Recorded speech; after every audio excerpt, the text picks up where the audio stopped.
जैसे 30 के बाद महिलाओं को कई सारी बीमारियां शुरू हो जाती है।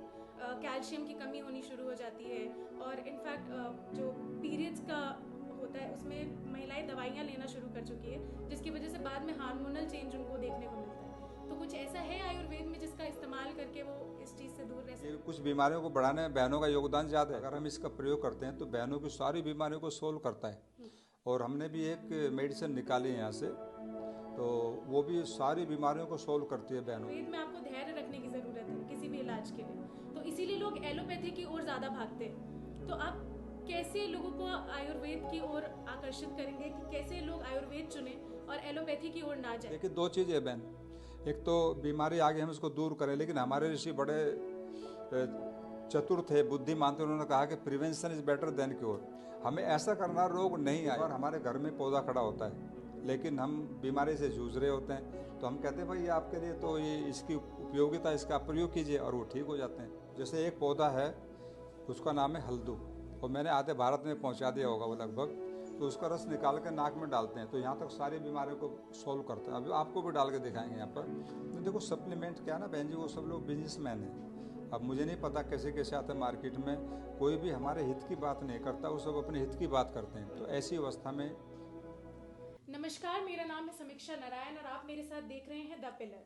आज हमारे साथ है योग ऋषि स्वामी कर्मवीर जी, जिनसे आज हम आयुर्वेद से रिलेटेड कुछ क्वेश्चंस पूछेंगे, कुछ सवाल पूछेंगे और जानेंगे कि उस पर उनका क्या कहना है। नमस्कार स्वामी जी। नमस्ते बहन। स्वामी जी, सबसे पहला मेरा ये सवाल है कि आप चाहते हैं कि घर घर आयुर्वेद पहुंचे, तो क्या कुछ ऐसे पौधे या कुछ ऐसी जड़ी बूटियां हैं जो लोग घर पर ही उगा के उनका प्रयोग कर सकें? हाँ, देखिए, हमने यहाँ पर काफ़ी जड़ी बूटियाँ लगाई हुई हैं आश्रम में।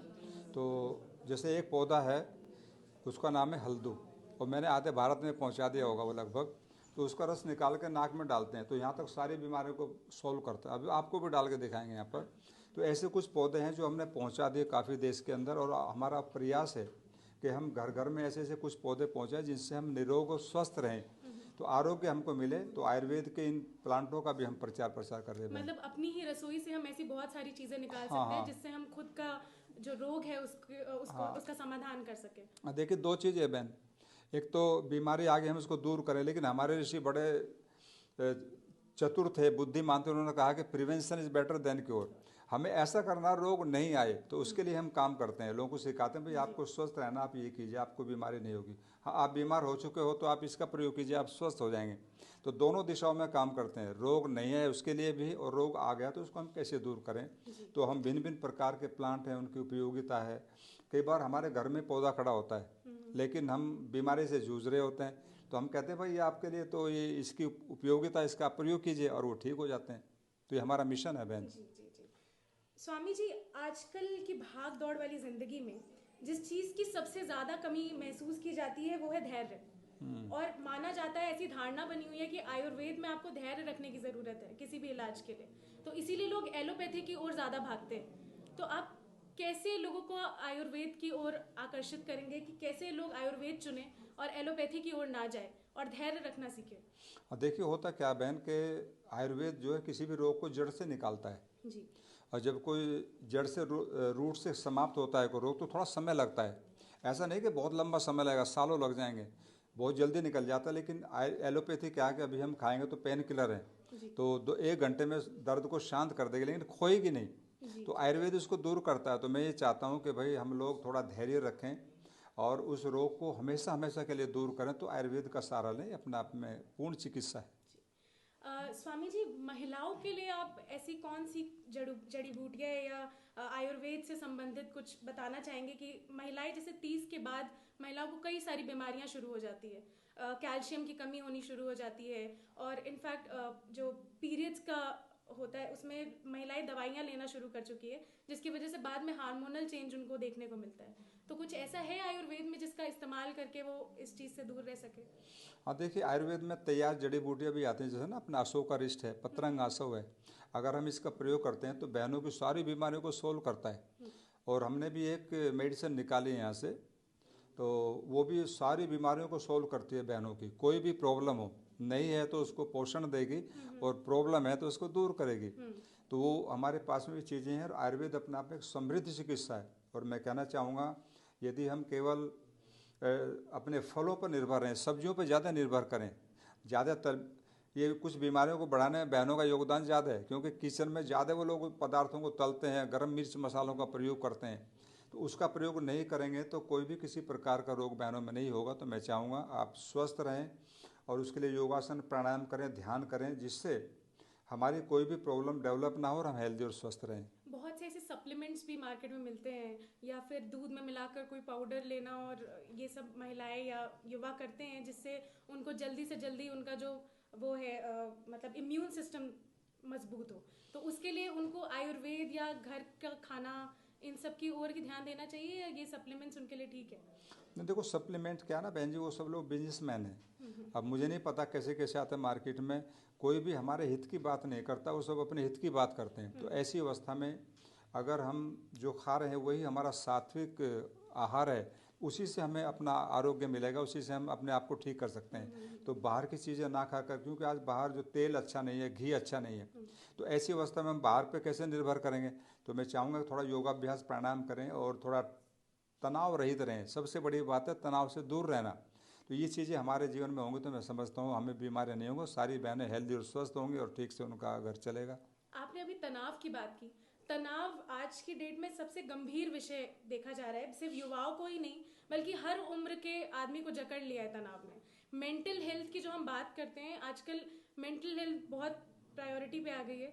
लोग साइकेट्रिस्ट के पास जाते हैं। तो आयुर्वेद में इसका कोई इलाज या योग के द्वारा क्या हम इस चीज़ से बाहर निकल सकते हैं? देखिए जो ध्यान की प्रक्रिया है, अभी मेरे पास में एक सज्जन आए कुछ 3-4 महीने पहले। तो सुबह सुबह आगे हम खेती में काम कर रहे थे, बगीचे में, बोले जी मैं आपसे मिलना चाहता हूँ। मैं कहा बैठ जाओ। उनको नहीं, मैं जल्दी यार मैं मिलना जरूर चाहता हूँ, मैं ये बताना चाहता हूँ कि योग क्या कर सकता है। तो मैं बैठ गया, मैंने आइए बताओ। बोला जी मैं अंधा हो गया, और अंधा होने के बाद में वो दस्तावेज़ लिखता है गाज़ियाबाद के अंदर कचहरी में। तो बोले मैं दौड़ करके गया एम्स में, उन्होंने सब चेकअप किया और बोले जी आप अंधे हो गए, आप कभी देख नहीं पाओगे, आपकी आंखों की नसें पीछे ना श्रिंक हो गई हैं। तो बोले जी हमारे दादा ने कहा जब हम घर आए उनको, भाई अब सब आपने देख लिया? बोले जी हाँ। तो बोले एक काम करो आप, बोले ध्यान कीजिए और प्राणायाम करो। तो बोले वही करना मैंने प्रारंभ कर दिया। 6 महीने के बाद देखो आज मैं देख रहा हूँ। तो योग तो अपने आप में ना बहन एक बहुत बड़ी चिकित्सा है। यदि हम उसको फॉलो करते हैं तो हम किसी भी रूप से, चाहे हम मेंटली डिस्टर्ब हैं या हमारी नींद चली गई है या कोई भी प्रॉब्लम हो सकती है, तो हम सबको पुनः लौटा सकते हैं और अच्छा रख सकते हैं उनको। तो मैं चाहूँगा सभी बहनें योगाभ्यास प्राणायाम करें, ध्यान करें, मेडिटेशन इतने ऐसा करें जिससे हमें कोई भी प्रॉब्लम न आए। ऐसी कोई चीज़ जो हम खाने में अपने इंक्लूड कर सके, जो हम शामिल कर सके अपने रोज़मर्रा के खाने में, या आयुर्वेद की कोई ऐसी दवाई जिससे मेंटल हेल्थ पर भी उसका असर पड़ता हो? हाँ देखिए, जब हम दवाई की बात करते हैं तो ब्रह्मी वटी आती है आयुर्वेद के अंदर ना, एक गोली सुबह से हम खा सकते हैं। दूसरा जो पेठा कद्दू होता है, पंपकिन जिसे कहते हैं, उसको खाने से वो हमारे मस्तिष्क के लिए बहुत अच्छा है। जिन बच्चों को एपिलेप्सी होती, कोई भी प्रॉब्लम हो मानसिक रूप से, अगर हम उसका ज़्यादा प्रयोग करेंगे, जो पीला पेठा कद्दू होता है, शादी ब्याह में अक्सर उसको हम यूज़ करते हैं पूड़ी के साथ में, तो वो सारी बीमारियों को दूर करने का सामर्थ्य रखता है। तो मैं चाहूँगा बहनें उसका प्रयोग करें, और उनके हाथ की चीज़ है क्योंकि वो बनाती हैं, तो उसको बना करके सबको खिलाएं और खुद भी खाएं। जी। ये मोबाइल का जो मतलब अब ज़माना आ गया है, सबके हाथों में मोबाइल है, तो इसकी वजह से ऐसी कई सारी बीमारियां हैं जो हमें होने लगी है, जैसे सर दर्द, आँख दर्द। ये बहुत ही मतलब कॉमन प्रॉब्लम हो गई है हमारे युवाओं में।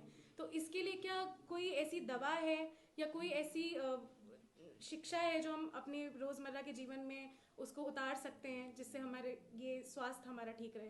हाँ देखिए, आज मोबाइल को दूर रखना बहुत मुश्किल है। जी मैं भी चाहता हूँ दूर रखूँ, लेकिन नहीं रख सकता क्योंकि लोगों का कांटेक्ट बना रहता जी है। जी जी तो ऐसी अवस्था में हम उससे तो दूर हो नहीं सकते, जी। लेकिन उसके साइड इफ़ेक्ट ना आए हमारे ऊपर। तो उसके लिए हम योगाभ्यास प्राणायाम करें, ध्यान की क्रियाओं को अपनाएंगे, तो उससे मतलब कम से कम नुकसान होगा और हम अपने कार्यों को भी अच्छी तरह चल। तो मैं चाहूँगा हम योगासन, प्राणायाम, ध्यान करें, मेडिटेशन करें, जिससे उससे होने वाली हानियाँ हमें कम से कम हो और हम अपने कार्यों को भी सुचारू रूप से करते रहें। जी। तो स्वामी जी से बात करके बहुत अच्छा लगा, और वो चाहते हैं कि आयुर्वेद जो है, जो हमारी पुरानी संस्कृति है, उसको हम अपनाएं और घर घर तक पहुंचाएं। तो इसी के साथ मैं आप सबको धन्यवाद करना चाहूँगी। देखते रहिए द पिलर।